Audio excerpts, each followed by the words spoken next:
महानगरपालिकेच्या निवडणुकीत विविध पक्षांनी अनेक नगरसेवकांची तिकिटे वेगवेगळ्या कारणामुळे कापली. उमेदवारी न मिळाल्याने अनेक ठिकाणी नाराज इच्छुकांनी पक्षविरोधात बंडखोरी करत निवडणुकीत रिंगणात उडी घेतली.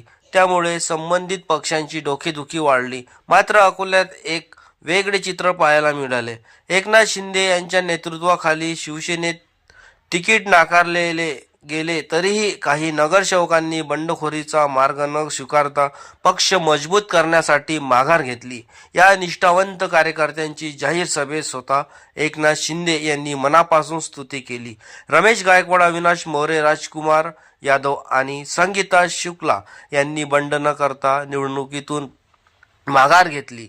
तसेच सध्याचे नगरसेवक शशिकांत चोपडे यांनाही पक्षाने तिकीट नाकारले असतानाही त्यांनी पक्षहिताला प्राधान्य देत माघार घेतली. या सर्व निष्ठावंत कार्यकर्त्यांचे एकनाथ शिंदे यांनी जाहीरपणे आभार मानले. तसेच आयुष्यात योग्य वेळी या सर्वांचा विचार केला जाईल असा शब्दही त्यांनी दिला.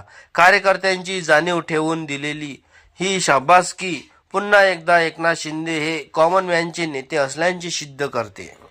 अविनाश मोरे, संगीताताई शुक्ला, राजकुमार यादव, रमेश गायकवाड, शशिकांत चोपडे यांनी शिवसेना उमेदवारासाठी माघार घेऊन पाठिंबा दिलेला आहे. त्यांचं मी अभिनंदन करतो. पक्ष त्यांची भविष्यामध्ये दखल घेतल्याशिवाय राहणार नाही हा शब्द मी या ठिकाणी